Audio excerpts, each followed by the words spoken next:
Welcome once more again, friends, to Grandma's Kitchen. Today is Friday. As Grandma promised you, she's doing a lot of cooking and baking today. So Grandma is going to make that bread, that favorite bread that Grandma shows you on the internet. So this is a cup of whole wheat. This is one and a half cup of whole wheat flour. Grandma is destined to make about 6 bread.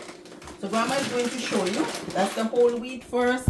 And now Grandma is going to go with the Robin Hood flour.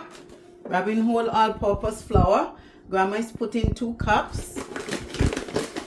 2 cups of this flour. Watch me carefully, friends. I'm vouching to make 6 bread today. So watch me and follow me and learn something new from Grandma. So Grandma is doing this because the whole wheat, you want to get it between the all-purpose. Grandma loves to mix the flour.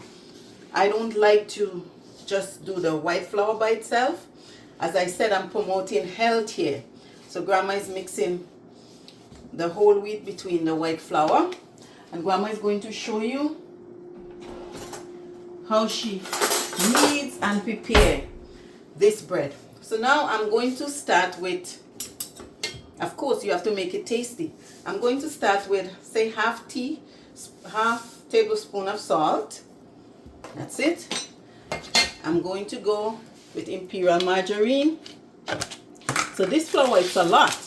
So Grandma is going to go with half of the butter here. Grandma is going to, because it's bread, you have to keep it moist. And when I knead this bread, when I bake it, I don't put any extra preservative. I can leave it on my table from Monday to Friday and I still have bread to eat. I can testify to that. That what I'm doing here, no preservative, but Grandma makes sure that it holds and it keeps well. You don't have to naturally put it in the fridge, but you can, this is Crisco, by the way. This is Crisco. I'm using like, how should I put it? I'm using like a half a pound of Crisco in this recipe. Half a pound of Crisco. I would say half pound of the imperial margarine, just to keep it moist. So here we go. That's the first set of ingredients. Remember, Grandma already put the salt, Grandma put the margarine, Grandma put the Crisco. All this is to hold it together. Grandma already put the whole wheat flour. Grandma put the white all-purpose Robin Hood flour. And now I'm mixing the butter and the Crisco. I'm mixing it in the flour together. This is what Grandma is doing. As I said, you have to have a willing mind to do these things. You cannot be a couch potato and expect that you're going to get bread and you're going to get up and you're going to make bread. No, you have to first have the willing spirit to do stuff. And while you're doing it, be kind about it, be true about it, and just teach people the right way. So now I already mixed the margarine and the Crisco in the flour. Now the main ingredients is yeast. So Grandma loves to use this freshman yeast. This is the original, the traditional yeast.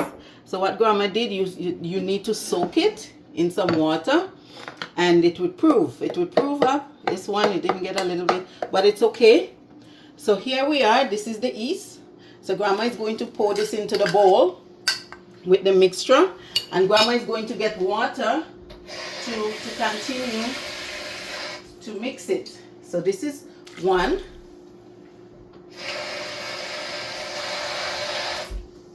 This is 2 bowls.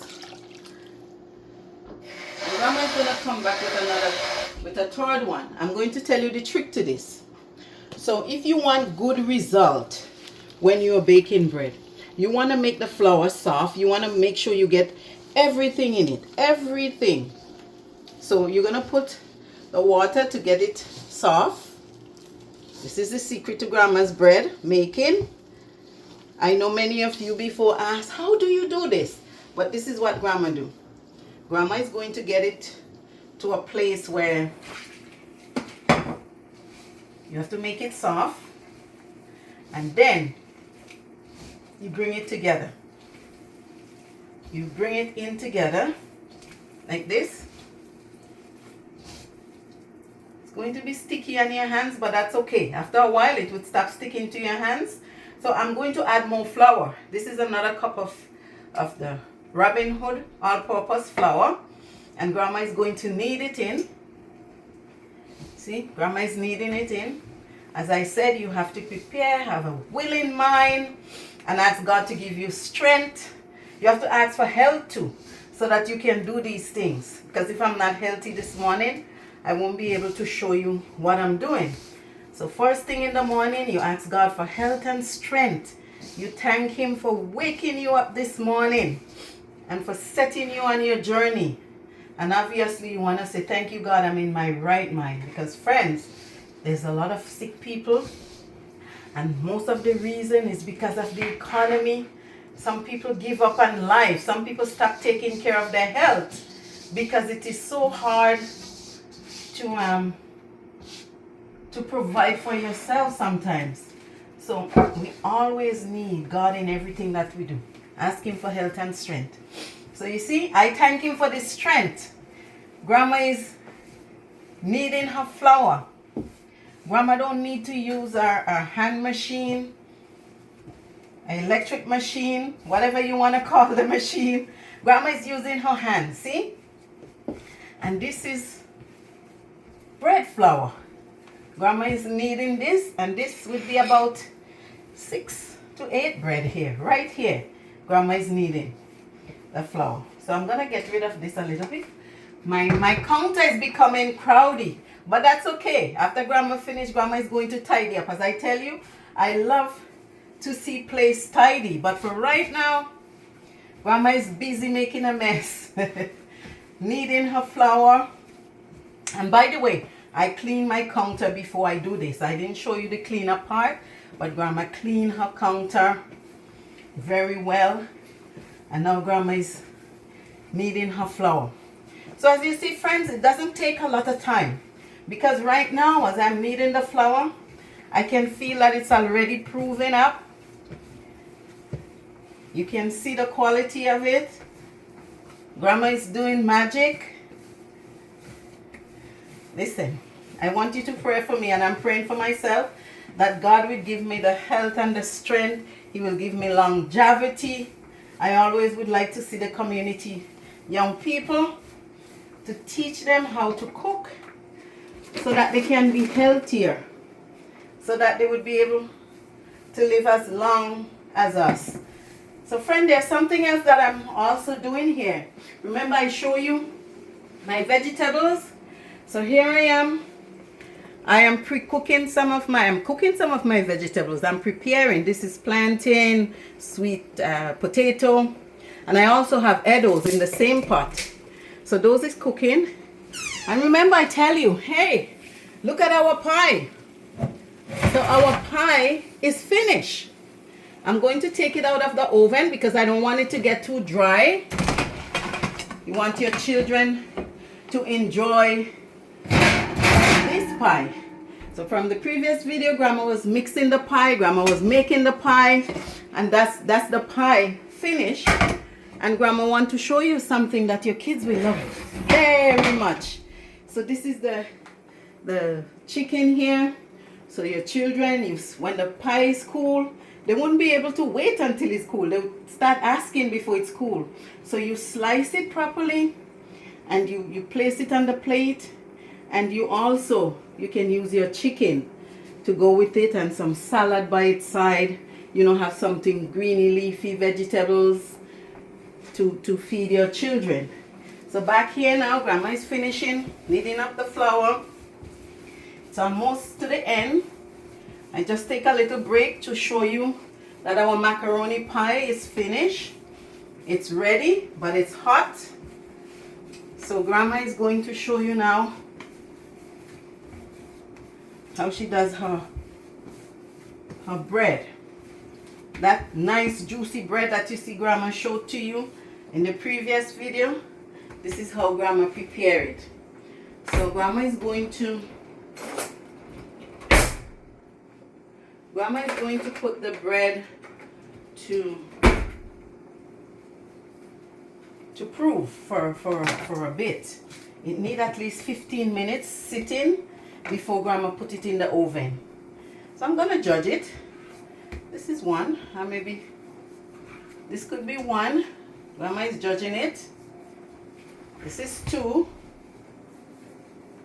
That's three.